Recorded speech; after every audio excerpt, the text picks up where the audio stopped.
here's a manager that we should go and get for the free. Ain't going to cost us nothing. Get him in there. Won the Champions League 2012, managed Villa in 16, and he's now a manager out in South Korea for Hyundai. Who's that? Don't know. Who's it? Who that is? Who's it? You. What do you mean? Well, do you not know, Jay? No, who's it? Roberto Di Matteo, mate. So, good evening. This idiot, stinker and hooked. I fell asleep, guys. I fell asleep. Literally drifted off into a nice little sleep. What a mutant. That'll teach me to go and lay down. Oh, my God. I knew it. I shouldn't have done it, guys. I knew I shouldn't have laid down. Anyway, we are here. We're going live with French shortly. We're obviously going to be late for that. So let's get straight into this press conference. This is going to be a 20-minute stream, and then I'm going to bounce on Rance's channel about 15:15. Oh, look, if I go on Arsenal website, I've got some definitely part of the Rainbow Mob geezer. Yeah. Dressed up in new merch, lads. Going well, innit? Going well, innit? Anyway, let's see what's going on here, guys. Let's see what else is going on here. Let's see what this manager has got to say for himself, because this should be extremely interesting. This fucking football club.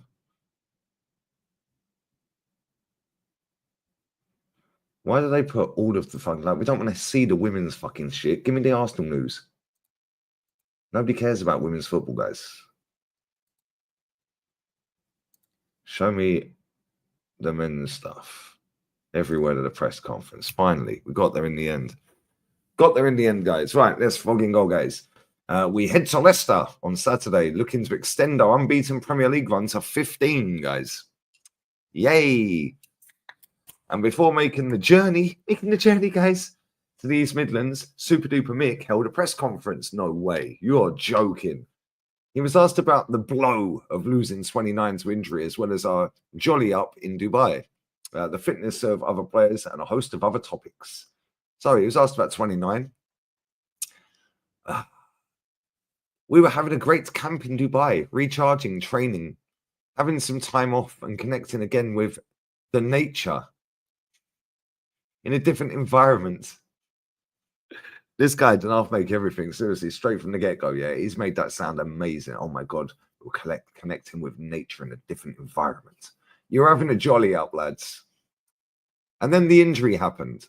It was very unexpected. Well, it ain't really, is it? He's played nearly 87 full football matches since the start of last season, guys. If you break down how many minutes he's played.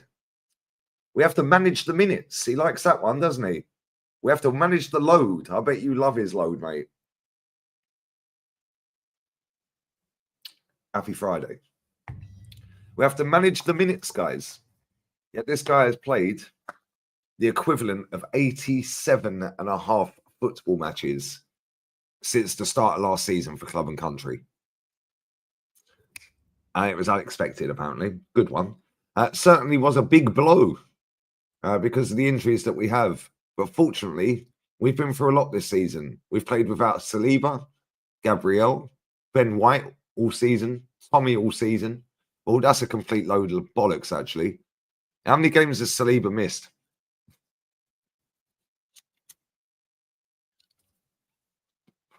Saliba was missing because he got sent off. Yeah, and then he missed one game, I think, through injury. What is he waffling about? Ben White has not been out all season either, by the way. When was Ben White injured? This guy is a serial liar.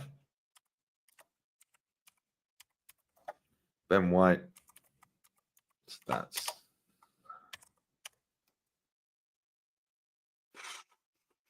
Ben White has played 1/3 of our Premier League games. This guy's a compulsive liar. What is he talking about? He's played 9 league games. He's appeared in 9 league games, guys. He's appeared in 3 Champions League games, playing 90 minutes in 2 of them and 45 in another. He played 90 against Wolves, Villa, Brighton, Spurs, 45 against City in the 2-2. Had knee injury. Yeah, against Leicester, didn't play. Southampton didn't play. Well, we knew he had knee injury because he needed knee surgery, guys. Then he played 90 against Bournemouth, Liverpool, 19 against Newcastle, 90 against Chelsea. Then he was out with knee surgery and missed Forest onwards. And that was in November, 23rd of November. But apparently he's been out all season, guys. Lying bastard. He's not been out all season at all. Stop lying. Stop lying. Anyway, Tommy Asu all season. Calafiori for 2 months. Marino for 2 months. Odegaard for 2 months. Bukayo for 3 months. Jesus. All of them. So that's it. That's the challenge ahead. All right, mate. I love it. I look forward to it because we're still where we are with the things I've mentioned. I'm playing on top 4 times with 10 men. Blah, blah, blah, he said. Let's see what the team is made of. On whether he enjoys trying to solve problems like this, he said, yes, I do. I understand the narrative. If any team in the league lost 4 players in the front line like those, yeah, what would the answer be? I don't even want to mention that. Well, you just did. We've been through a lot. We've sustained the level of performance and results until this point. Well, hold on a minute, mate. Other teams would have gone and brought a fucking forward. You've only got yourself to blame. This guy is a wanker, mate. I can't stand this bloke. Oh, it's unprecedented, guys, that we've got all 4 of these attacking players out injured. Well, sorry, mate. You've had 11 transfer windows to buy a forward. When was the last time you bought one? When was the last player he bought in a forward position? Let's not say 29 because he bought him as a midfielder. When was the last time? The guy's a joke, mate. Absolute joke. When was the last attacking player he bought? Because I ain't counting 29. He bought that guy as a number 8. Yeah, I'm going to be late for runs, bro. I'm going to be late for runs. Somebody, I have messaged him. I don't know if he's heard it. Sterling, yeah, that's a loan, to be fair. I actually bought a player. Actually bought a forward. It's probably Jesus.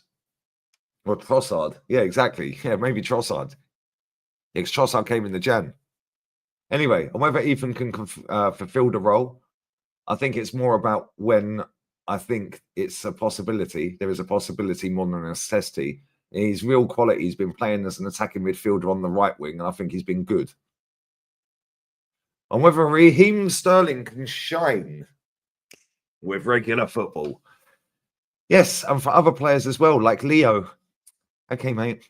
To probably play in 2 or 3 different positions, it's been all of us. Mentioned many times. It's adding value from different players. Adding value, guys. Adding value. Adding value. So, market opportunities, adding value, unprecedented. What are you waffling about, mate?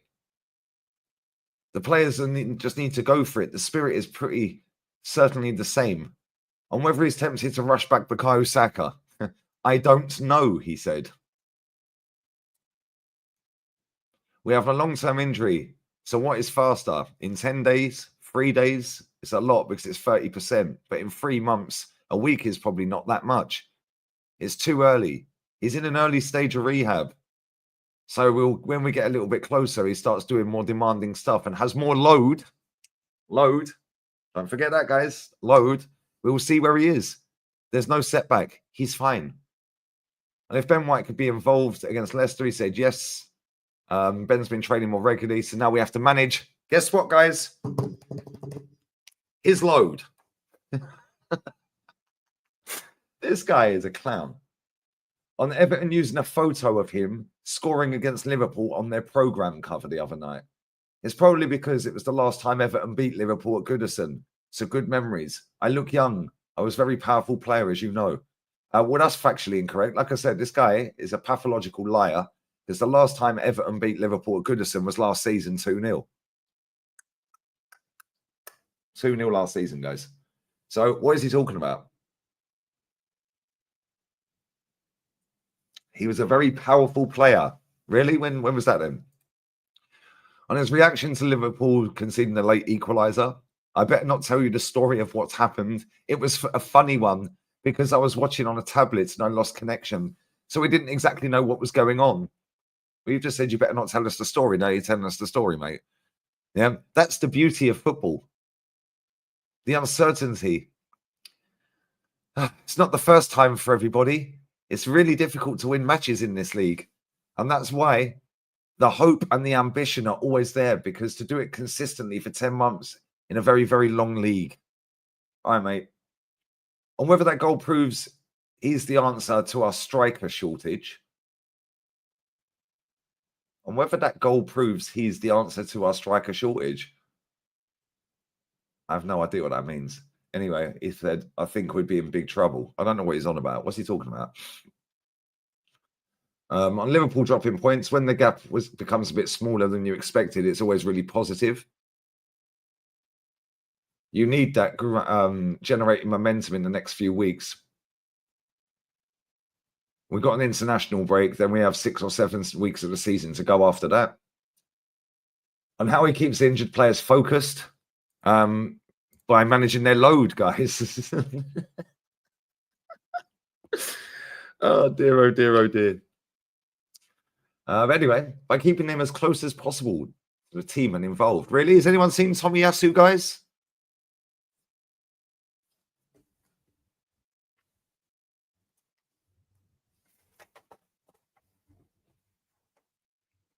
Oh, there he is. He's in the sandpit. Tommy, stop here. Come here. Can I have a fruit shoot? Come and sit down, Tommy. Come on. Come on, hobble over here with your crutches, mate, because I've fucked you up as well. Come on, mate. Fucking idiot. Not keeping them close together. When was the last time we see Tomiyasu? They are responsible as well to manage this period and the energy of the team and support in the best possible way to maintain the standards and belief around the team. What standards are they then, mate? And to be connected. Because when you come back, if you've been in a process every single day, process, guys, take a shot. I think it's much better to achieve that level of performance again that you need. Maintaining our pressing up front, we will have moments in relation to the opposition qualities and intentions that they have, and our ability will be hopeful, and hopefully we'll be better and better in the next few weeks. As for now, we always have to adapt to the quality of the players. On facing Leicester, well, hey, we've got a Leicester question. Very difficult opponent. We're going to their ground. They're a top team. They'll make life difficult. I know Rude very well and how his team sets up. You can see there's a spirit there. They are much alive and they fret. On what has caused the number of injuries this season, you cannot prove it. So the evidence we can provide is very limited in many aspects. And in every case, it's very different. Well, I can tell you what's caused the injuries this season. Ben White needed knee surgery. He played him for 3 months fucking straight, right? Saka's running back like an Olympic sprinter to defend. He openly admits he wants to go forward more, but you tell him he has to defend. He said that after the Bournemouth game, pitch side on TNT. Yeah. Martinelli's an Olympic sprinter, has to run around like a dog on heat. Yeah, when we lose the ball, and ends up back at left wing back. Yeah, and 29 is running around like a crackhead trying to press the fucking defense. And then also has to get back defensively as well. Just saying, guys. But anyway, you can't tell us. Well, we might as well sack all of the staff then, the medical staff, because if they haven't got the data, we just keep talking about data and managing the load. How did Arsene Wenger know about red zones and all that then? Like years back. You're telling me the staff now don't know about this? Cool. He's a liar. But we know that because he reckons he's on the front cover of Everton's magazine because he was the last person to score in a win. That was the last time they won against Liverpool at Goodison, when we factually know Liverpool lost 2-0 last season at Goodison, April last year. Serial liar, guys. We have players who have been injured who have played 130 games in the last 2 seasons. Really? Who are they then? So in the end, it's an accident waiting to happen. if you continue to load and load, fucking hell, load's the buzzword of today, guys. Load and load. It is this season. It is an accumulation of that. The stress of that. Is it luck? Is it preparation? Is it methodology? It's a good buzzword, isn't it? There are a lot of factors. It is very difficult to point at something, but the schedule is super demanding. And for certain players, especially explosive players, talking about explosions and loads in the same paragraph, crazy work, guys. It becomes a real issue. Almost like you should be rotating them, Mikel. Almost like you should have gone and bought a forward player this summer. Anyway, on how Mikel reacts to seeing injuries. A big pain in the tummy. That's the first feeling. First of all, when you see a player in pain, it's a really bad feeling. You think, oh no, not again. Then you realise you have no time to do that. Support the player, start to look forward to an alternative and see how the team is going to be able to continue to perform. Convince yourself that because the players need to feel that belief as well. You can use cases and situations we've been in the past. We've done it. Great. So we've done it before. We can do it again. Okay, mate. But this is unprecedented. Your words. You said when we got forward, it's unprecedented. It's never happened before. All right, mate. Carry on. On whether he would have signed somebody knowing what he knows now, he said no. He said no, guys. But we were always put in a situation where we were an injury or two away from some very risky situation.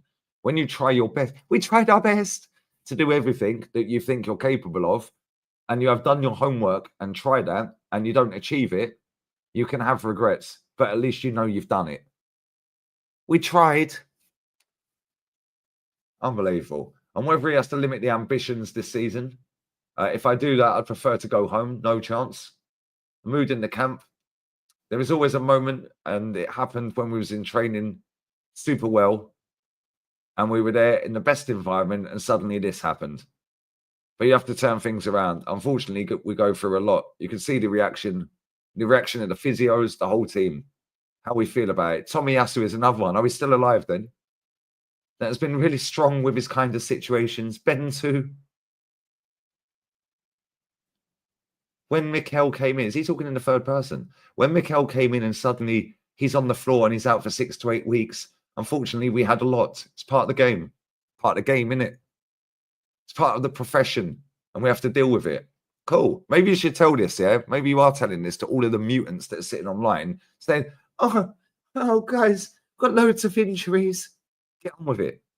Your squad, you built it. You chose to get rid of our bench and not replace them. You chose not to buy a forward. You chose not to rotate any of our players. Yeah, you chose to literally run Saka into the ground, run Martinelli and 29 into the ground. Yeah, 29 played 90 minutes. I went through this 90 minutes so many times. Yeah, Saka, we beat Palace 5-0 last season. Yeah, Saka should have been hooked off on the 57th minute when we put the third goal in. We beat Chelsea 5-0, the third goal winning on the 59th minute. So how comes they played the full 90s? How comes he played the full 90 in both of them games, Saka? We were 3-0 up after 57 and 59 minutes in them two games. There's an hour of football I could have saved Saka just like that. Mad. How did 29 get injured? He was going to stop a shot after a set piece and he stretched his leg and felt his hamstring. Almost like he was in the red zone. It was going to happen, guys. Who knew? And whether he'll change the approach given the different profile in his profile, guys. We have to. There's certain things that we're going to have to adapt to again. They bring different qualities, different front line. It's unpredictable. So, so good in versus one-on-ones. Very creative, very sharp. It's going to be a different headache to the opposition. Well, it's not. It's literally a Carling Cup front three. But anyway, and whether the intensity of modern football increases the chance of injuries, the intensity is going to a different level, and the demands that we put on the team in terms of the way we play and the amount of minutes. This is a competitive environment, so it's higher and higher. So there's a consequence to that. You look at all the graphics and all the injuries that have happened in the last 2 seasons, especially this season, and long-term injuries, especially muscle and tendon involvements. It's higher than ever. Yep, that's because robotic bastards like you that make our forwards fucking sprint back at 100 mile an hour to wing back, yeah, to cover for the defender that's playing at number 10. It's all on the manager, mate. Yeah, rotate your team. Don't want to hear it. And whether you'll bring a free agent in, we'll explore every possibility. And whether he wants the Premier League rules to change to get Max Dowman involved. This is a just turned 15-year-old. Phase 5, guys. Trust the process. We've had many other kids as well there in Dubai. It was a big opportunity to see them in our environment. It's clear the rules on age and restrictions at the moment. Very difficult to change that as well. On whether he will keep senior players on the bench so there's experience there. Well, we ain't got any fucking other players left, mate. No point even reading that. On whether he still feels that bringing in an extra player would have been beneficial. A certain ability, an ability that can play in our level. That's the body that we recognise as somebody who can support and impact the team. So basically saying, no, it has to be the right type of player. Right type of player, guys.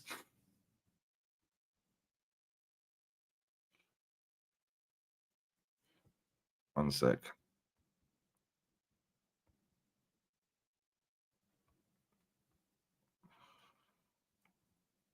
Right. Anyway. On how he adapts training to help with fatigue, it's very limited. We train less than ever. You see our data. Well, we don't see the data, mate. We're just going off of your lies. So how about show us the data? Present the data.